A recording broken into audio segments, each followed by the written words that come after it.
State Representative Katie Arrington, who won the Republican nomination for South Carolina's 1st Congressional District, celebrates after casting her vote Tuesday. Kathryn Ziesig Post and Courier AP, just over 12 hours passed between the time when President Trump tweeted his support for Katie Arrington's primary bid in South Carolina and when he took credit for her victory. It's very unlikely that his endorsement, coming only 3 hours before polls closed, actually made much of a difference. But that's not how Trump presented it early Wednesday morning. My political representatives didn't want me to get involved in the Mark Sanford primary, thinking that Sanford would easily win, but with a few hours left I felt that Katie was such a good candidate and Sanford was so bad, I had to give it a shot, he wrote. Congrats to Katie Arrington. There is a near zero chance that Trump tweeted what he did, thinking that Rep.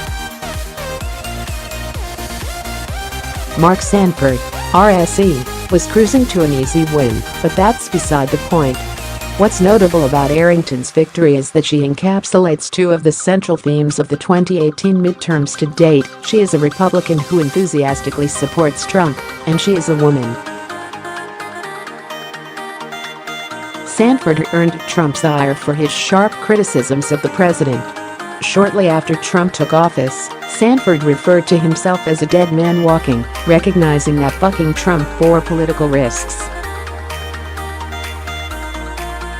On losing, he said that he could stand by every one of those decisions to disagree with the president. Arrington, on winning, declared that we are the party of President Donald J. Trump. This is not the first time that a Trump critic has paid a political cost. In Alabama, a Rep. Roby, R., was forced into a runoff to defend her House seat after having condemned Trump following the release of the Access Hollywood tape in October 2016. Nor is it the first time that a fervent Trump supporter has managed an unexpected victory.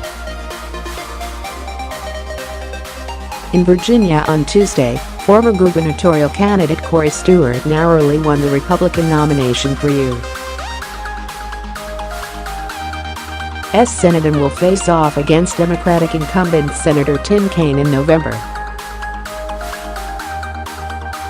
Stewart, who once served on the Trump campaign, earned a tweet of support from the president as well, despite Stewart's controversial embrace of the state's Confederate history. Incumbent politicians pay close attention to how the winds are blowing, and among Republicans, the breeze is to Trump's back. On the other side of the aisle, the pattern is, understandably, quite different. This year has seen a record surge in women running for the House and the Senate, as data from Rutgers University Center for American Women in Politics makes clear. The spikes on the charts below are the increase in women running for seats in Congress. Nearly 3 times as many women are running this year for both the House and Senate as have run in any year since 1974. Not only are they running, but they're winning. Tuesday's primary results bolstered that trend, with women winning Democratic House primaries in Maine, Nevada, in 2 districts, South Carolina and Virginia, 6 districts. Women won Republican House primaries in Virginia, Nevada, and, of course, South Carolina.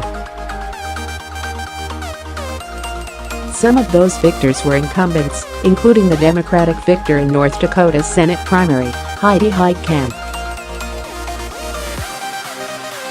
But, particularly on the left, women are running strong, even when they aren't defending their current seats. Cook Political Report's Dave Wasserman articulated that point in a compact bit of data. So far, according to the COP data, 132 women, 38 of them incumbents, have won House primaries this year. Of those, 106 were Democrats. On the Senate side, 5 women have won primaries, 4 of them Democrats. It's hard to notice that these two 2018 themes overlap, so let's notice it. Part of the surge in women filing to run for office this year stems from the emergence of the Number Me Too effort, of course, but the strength of that effort itself derives from the heightened importance of gender issues in politics that followed from Trump's victory in 2016. Number Me Too has spurred a broad public reckoning, but that is in part a function of the political organization and energy that was first demonstrated on streets in American cities the day after Trump was inaugurated. Women are engaged in politics to some non-trivial extent because of Trump. Republican candidates may not embrace all of Trump's policies, but they recognize that bucking the president can have a political cost. Democrats are increasingly picking women to represent them in November. Those two trends are helping to define partisanship in this year's midterms. Katie Arrington is both a representative of those trends and an exception to it.